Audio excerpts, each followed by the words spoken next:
vais ser um dia que és mestre tanoeiro. O que é isso? Foi exatamente esta questão que me coloquei quando fui à descoberta dos segredos desta arte de construir barricas para vinho, destilado e cerveja.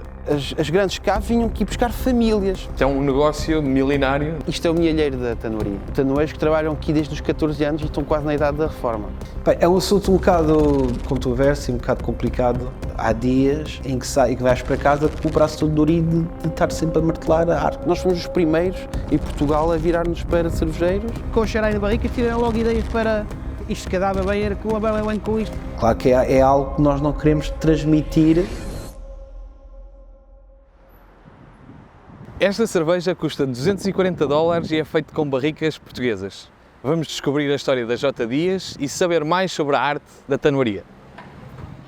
Mas antes de ficarmos a conhecer este caso de sucesso, a Utopias, cerveja da Samuel Adams feita com barricas desta tanoaria, vamos descobrir como é que se fabrica este vasilhame de madeira para armazenar e envelhecer vinho, destilados e, claro, cerveja. Para isso fui visitar a J. Dias, situada bem perto de Esmoriz, no concelho de Ovar, onde eu nasci e que é considerada a capital da tanoaria em Portugal.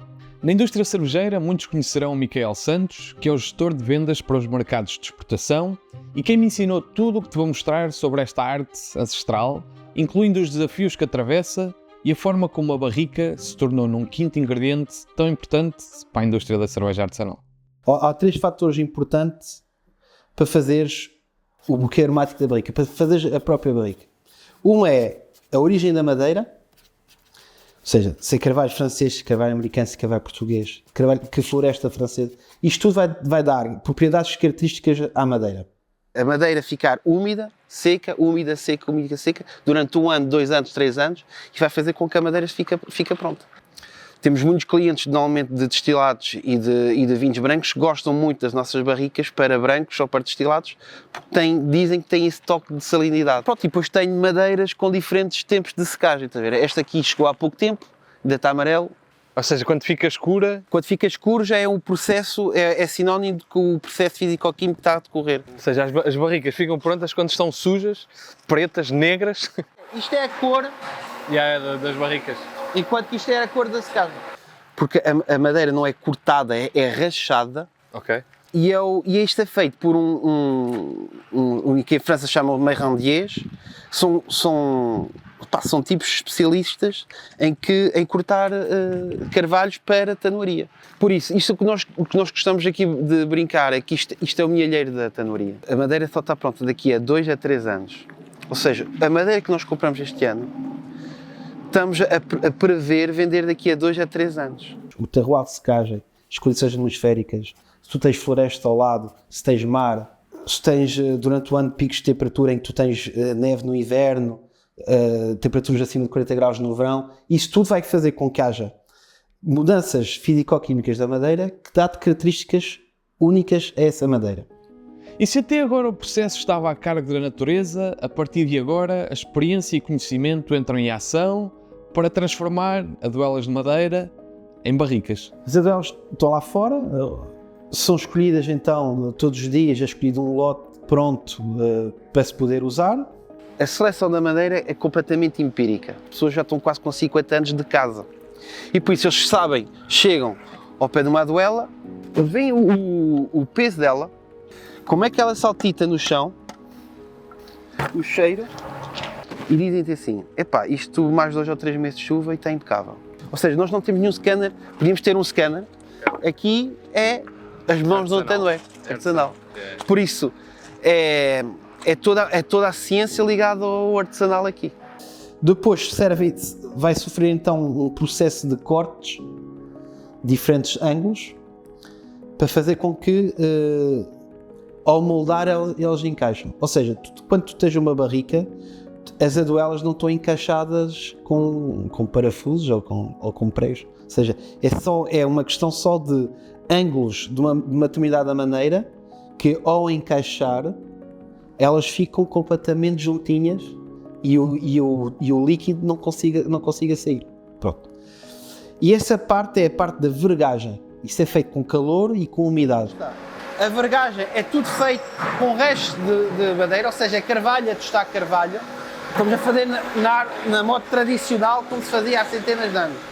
é posto um fogacho dentro, ou seja, pedaços de carvalho a arder, e é molhada a barrica à volta, para depois, com o calor e com a umidade, poderes apertar e a madeira ganha elasticidade e vai-se dobrar sem partir.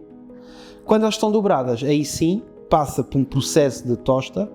Pode ser tosta leve, tosta média menos, médio mais. E essa tosta difere consoante Consoante o tempo que está exposto. O tempo e a temperatura. É tudo uma questão de binómio tempo e temperatura. Ou seja, Estamos a falar de um processo de minutos, segundos talvez. minutos, segundos, depende da tosta que é em si. Depois tens de fundar as barricas, ou seja, aí é claramente um trabalho manual. Tens de estar com uma marreta. Como eu fiz, como tu fizeste, exatamente, e que está recortado e muito bem, como os teus antepassados que faziam. Encaixas o tampo na ranhura que a barrica tem e que depois tu tens de estar a apertar os arcos da maneira com que as aduelas apertam o tampo de uma maneira que também fica estanque e que depois não tenhas problemas de fugas. E depois sim, é marcado a full o logotipo, a tosta, o ano, o logotipo do cliente. Embora a utilização de barricas no mundo dos vinhos seja uma tradição de séculos, o seu uso para envelhecimento de cerveja é um processo bastante mais recente. Que hoje em dia agora já é uma coisa banal encontrar em qualquer cervejeira do mundo quem usa barricas, mas estamos a falar que há 10, 20 anos atrás não era. O que é que a tanoaria faz? Primeiro, a ligação entre os cervejeiros e as adegas, e depois faz o controle de qualidade. Se tu vais diretamente a uma adega comprar uma barrica, ela pode estar com aduelas partidas, aduelas rachadas, pode não estar em condições aromáticas, e por isso ela aqui é verificada a nível aromático, a nível físico, e é feito todo o controle. Para depois, quando alguém recebe uma barrica nossa, é uma barrica prontinha para usar sem qualquer problema. Isto é rum, não? Gin. Tens que me dar opções ao ver. Já vim aqui a cervejeiros que ao cheirarem na barrica tiveram logo ideias para isto que dava bem, era com uma bela wine com isto, um malta assim que isto dava nota. Chardonnay, vinho branco. Isto é tipo, uma Red Ale de 8%, é isso tipo. Está a ver? É cheiragem assim, isto fazer uma radela assim, ó. Está a ver? É essa magia de teres as notas e tens logo, e não é só tu ao beberes, se fores a ver, tu a cheirares, tu tens sempre o efeito da madeira. Preciso de uma foto aí de tanoeiro para mostrar ao meu bisavô. Já não tenho há muito tempo, mas... Obviamente quando vejo cervejas no mercado em que sei que fomos nós que fornecemos, fomos nós que aconselhamos, e que depois tem altas pontuações, tem altos prémios, é claro que é um reconhecimento grande. Já dei por mim a recomendar barricas da J. Dias a vários cervejeiros internacionais e confesso que conhecer a história da Utopias, uma das cervejas mais caras e exclusivas do mundo, possa eventualmente ter ajudado no processo. Quando estás a ler livros sobre a história cervejeira ou a cultura moderna de craft beer e tropeças, neste caso a Utopias, porque foi realmente se calhar ainda é uma das cervejas mais caras do mundo. Quando as pessoas sabem que a Utopia utiliza barricas J. Dias, já é um sinal de qualidade e de confiança. Assim, então não vai correr bem, isto, se eu escolher um J. Dias para ser fornecedor de barricas de Porto, é porque as barricas são boas. E também porque o acompanhamento é bom. Como qualquer cervejeiro diz que trabalhou contigo, também eleva o patamar do cervejeiro. E aqui é a mesma coisa. Acho que, felizmente, o mercado português ganhou muito em que a parte da tanoaria para a utilização de barricas em cerveja já tinham um certo conhecimento. Os primeiros cervejeiros vieram ter connosco, já nós conseguimos dizer, não faças isso, não usas essa cerveja, usa este tipo de barrica. Ou seja, fez com que o processo de craft beer, a utilização de cervejas em barricas em Portugal, crescesse de uma forma exponencial, de forma rápida, com conhecimento, com base e com um fornecedor de qualidade, e isso foi graças ao conhecimento que nós adquirimos lá fora, obviamente. Nos dias de hoje, a fermentação e conservação de vinho e cerveja é feita maioritariamente em recipientes de inox.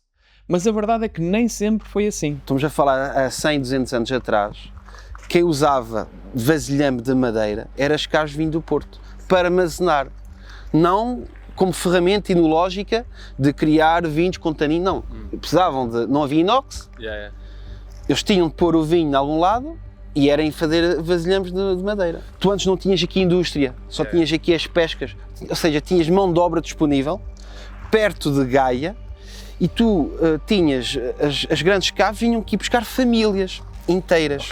Nós lá dentro temos irmãos, pai e filho, cunhados, primos, o que demonstra claramente que ainda continua a ser uma arte familiar, que é muito difícil trazer alguém de fora para o mundo da tanoaria.